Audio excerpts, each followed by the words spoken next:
أعوذ بالله من الشيطان الرجيم.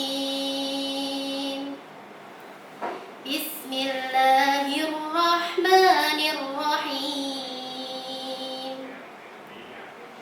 إذا السماء انفطرت وإذا الكواكب انتثرت وإذا البحار فجرت وإذا القبور بعثرت علمت نفس ما قدمت وأخرت يا أيها الإنسان ما غرك بربك الكريم الذي خلقك فسواك فعدلك في أي صورة ما شاء ركبك كلا بل تكذبون بالدين وإن عليكم لحافظين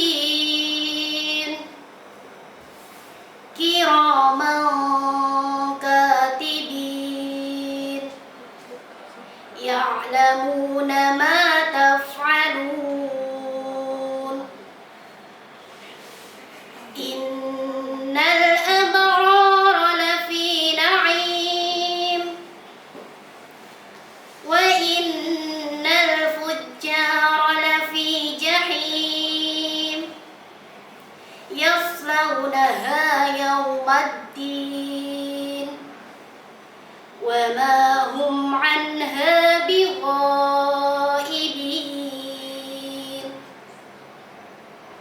وما أدراك ما يوم الدين ثم ما أدراك ما يوم الدين يوم لا تملك نفس لنفس شيئا والأمر يومئذ لله صدق الله العظيم.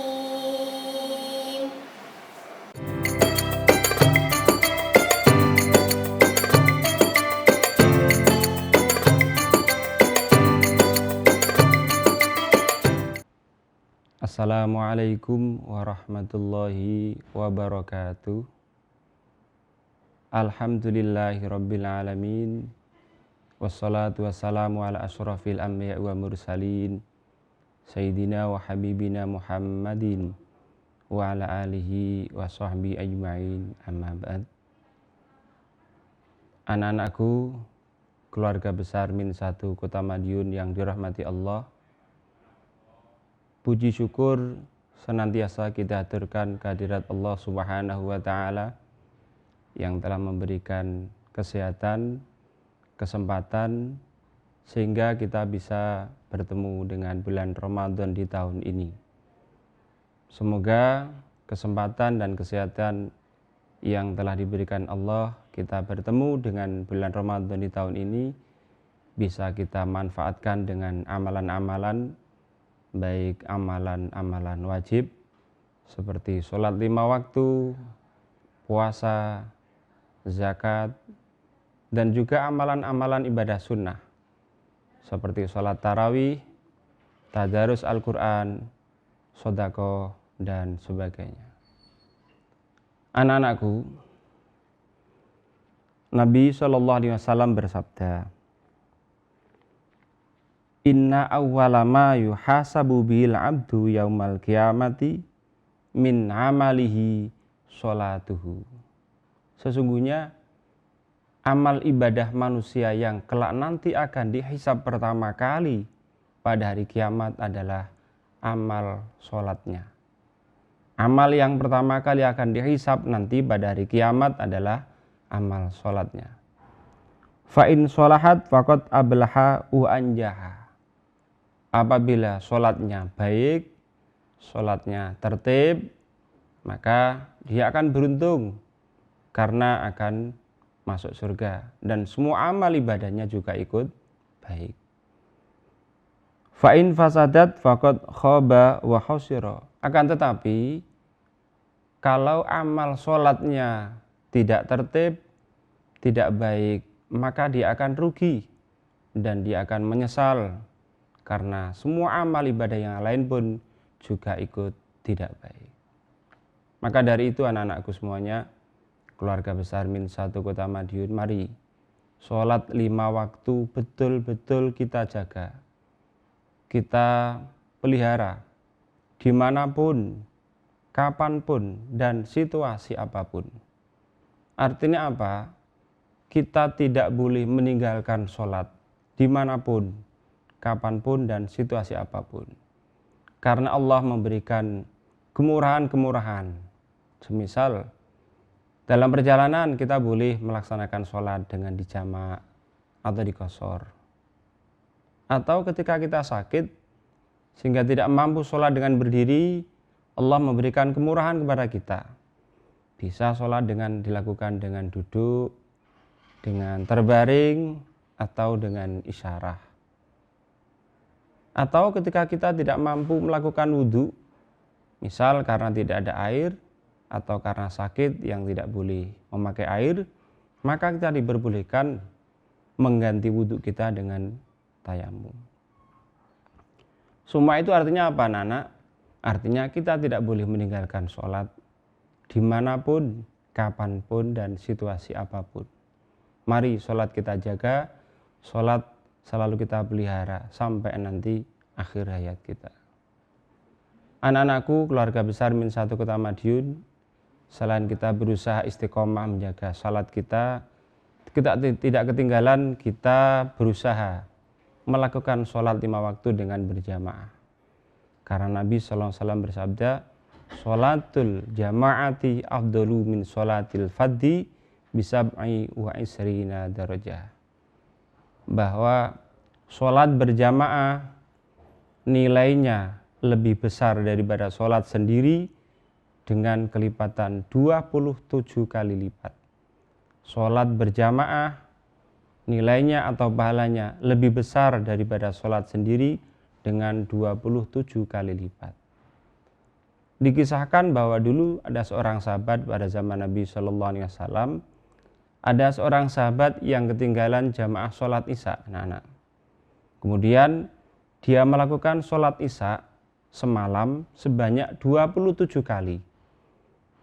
Dia melakukan sholat isya sendiri pada satu malam dengan 27 kali sholatan. Harapannya apa? Agar mendapatkan pahala sama seperti orang yang berjamaah. Pada malam harinya dia tidur kemudian bermimpi. Dalam mimpinya bahwa sholat isya yang dilakukan sebanyak 27 kali itu tidak bisa mengimbangi pahalanya sholat isya yang dilakukan hanya sekali tetapi berjamaah. Sekali lagi, jadi dia walaupun melakukan sholat isya sebanyak 27 kali dalam semalam, pahalanya tidak bisa mengimbangi dengan sholat isya yang dia lakukan hanya satu kali tetapi dengan berjamaah.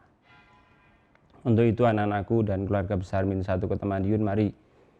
Kenapa? Karena sholat ini adalah yang paling utama dan pertama. Nanti yang membawa kebaikan ketika nanti amal ibadah kita dihisab yang pertama kali adalah sholat. Ketika sholat kita baik, maka amal ibadah yang lain kita juga ikut baik. Ketika sholat kita belum baik, maka amal ibadah kita yang lain pun juga belum baik.